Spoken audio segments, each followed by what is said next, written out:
भर वो मेरे पास सोया मेरा हस्बैंड। जी तो तभी रोक टोक नहीं हुआ कि दान दहेज उसको तो मिल गया था जो मिलना था, 3 लाख रुपया, उसके बाद गाड़ी तो मिला। तो कुछ दिन हमको अच्छा से रखा तो वो भी सोने के लिए दिया, 6 महीना साल भर ऐसे सोया मेरे साथ। उसके बाद जब बात आया दहेज का, दहेज मांग करने का, तो दहेज लेंगे तब, तो वो अपना बेटा को नहीं, वो मेरे पास सोने के लिए देता था। जब अगर देख लेता था वो मेरा सास तो उसको घींच के लेके जाता था घिसिया के।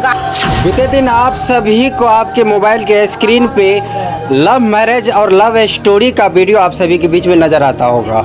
ये कहीं ना कहीं ये नया कोई मामला नहीं है, ये घटना हमेशा से घटता हुआ आ रहा है। ऐसा ही कुछ हुआ अररिया ज़िले के डाक बंगला पचीरा गांव में इस बहन के साथ। और देख सकते हैं यहाँ पर इन बहन के साथ पूरे इनके फैमिली मौजूद हैं। इन बहन के साथ ऐसा ही कुछ बहुत ही दर्द घटना हुआ है। और इनका जो है करीब 2020 में मान लीजिए 4 साल पहले इनका लव मैरिज शादी हुआ। और जो है शादी के होने के बाद इनसे जो है 5 लाख रुपया दहेज मांगा गया। और जो दहेज ना देने के कारण इनको जो है इनको घर से भगा दिया और इनसे बार बार टॉर्चर किया जाता है, जब तक तुम 5 लाख रुपए इनको तुम नहीं दोगे मुझे तब तक मैं तुम्हें नहीं रखूँगा। अब शादी से पहले इनसे 2 साल पहले, यानी कि शादी से पहले 2 साल पहले से ही इनका लव मैरिज चल रहा था, जिसमें इनसे कोई दहेज वेज नहीं मांगा जा रहा था। और इनके साथ बहुत मीठी मीठी बातें करके इनको फंसाया गया। और इनसे वही शादी होने के बाद फिर वही आदमी जो है इंसान से हैवानियत के रूप में आ गया और इन बहन के साथ नाइंसाफ़ी करने लगा। तो आइए जानते हैं इस घटना की सच्चाई क्या है, इन बहन से जानने की प्रयास करेंगे। आपका नाम क्या हुआ पहले? रीना कुमारी। रीना कुमारी, मतलब क्या हुआ था आपके साथ? वही दहेज के लिए मेरा सास ननद पूरा फैमिली उसका गाली देती थी, मारती थी, पीटती थी, खाने के लिए नहीं देती थी। जी खाना खाने के लिए नहीं देती थी, कुछ नहीं देती थी। पानी उन्हीं सब दूसरा आदमी फेंक के देता था छत पे, नहीं बिछना बिस्तर कुछ नहीं। वो पंखा लाया था होकने के लिए दूसरा आदमी से मांग के, वो भी फेंक दिया छीन के। मेरा ननद कुछ नहीं देती थी, सिंदूर पहनने के लिए नहीं देती थी। उसका मंदिर था, मतलब एक ठो रूम था मंदिर का, उसी से लेके हम सिंदूर पहनते थे, वो सिंदूर भी फेंक देती थी। तो ये मतलब सास जो था आपका, मतलब आपके साथ गलत बिहेवियर करते थे बहुत।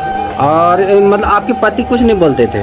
नहीं, वो तो कुछ नहीं बोलता था धीरे धीरे सब मतलब ठीक हो जाएगा, दे देगा सब कुछ तो अच्छा रहेगा, ऐसे बोलता था वो। अच्छा, मतलब इतना बात बढ़ाता है तुम्हारा बाप, ये वो बहुत बात बोलता था कि दे देगा तो क्या हो जाएगा, जमीन बेच के देगा तो नहीं होगा, घर बस जाएगा बेटी, ये सब बुढ़वा को नहीं होता है जी।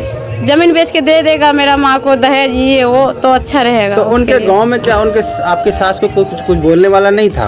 वो गाली ऐसा देती है ना, बोलेगा किसी को बोलेगा तुम्हारा बेटा मर जाएगा, ये मर जाएगा, वो मर जाएगा, इसीलिए डर से कोई नहीं बोलती थी। मेरे पास तो सब आती थी देखने के लिए कि बेचारी को नहीं पंखा देती है, नहीं बॉल देता है, नहीं बिछावा, नहीं बस्तर, और ऊपर में छत पे सोते थे अकेले। ऐसा किया था, सोते थे तो उसका बेटा आता था रात में, जब सब सो जाता था उसका फैमिली, तो रात में आता था हमसे बात करने के लिए, ये वो सब मतलब दान दहेज दे देगा, जितना मांगता है मेरा माँ तो अच्छा रहेगा ना, क्यों नहीं देती है, ये सब पटियाने के लिए आता था रात में मिलने के लिए। ठीक, मतलब आपको हमेशा आपका सास टॉर्चर करता था? तो आपके ननद भी आपको टॉर्चर करते थे? वो तो हमको खूब मारी है, छोटी वाली ननद। यानी कि घर के पूरे फैमिली आपके साथ जानवर की तरह बिहेव करता था, आपके साथ सुलूक करते थे जानवर की तरह? सब जानवर को भी वैसा नहीं मारता पीटता है जैसे हमको किया, मेरे साथ में किया, जलाने का कोशिश, मारने का कोशिश, मेरा माथा फोड़ दिया, मेरा चूड़ी तुरी फोड़ दिया था, पूरा कपड़ा भी फाड़ दिया था। वो कपड़ा वहीं पे है, जितना कपड़ा हम लेके गए थे, 2 बैग था, एक बैग तो सुनने जला दिया, एक बैग अभी तक वो मतलब पहले बात होता था तो बोलता था आदमी सब की है वो बैग रखा हुआ उसका घर में, अब मालूम नहीं है कि नहीं है, वो मालूम नहीं। देख सकते हैं कि बहन के साथ इनके सास कितना इनके साथ गलत बिहेव करता था और कितना इनके साथ टॉर्चर करता था। आखिर ये बहन के क्या बताइए, उनके घर में रहने का हक नहीं है क्या?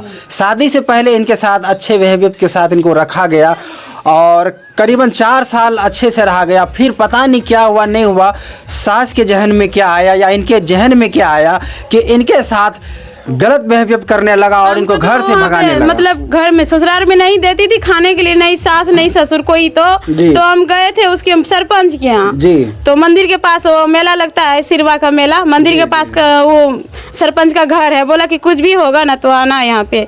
तो हमको खाने के लिए नहीं देता था, मारा था, इतना हाथ फूल गया था मेरा। माँ बेटी दोनों मारी थी।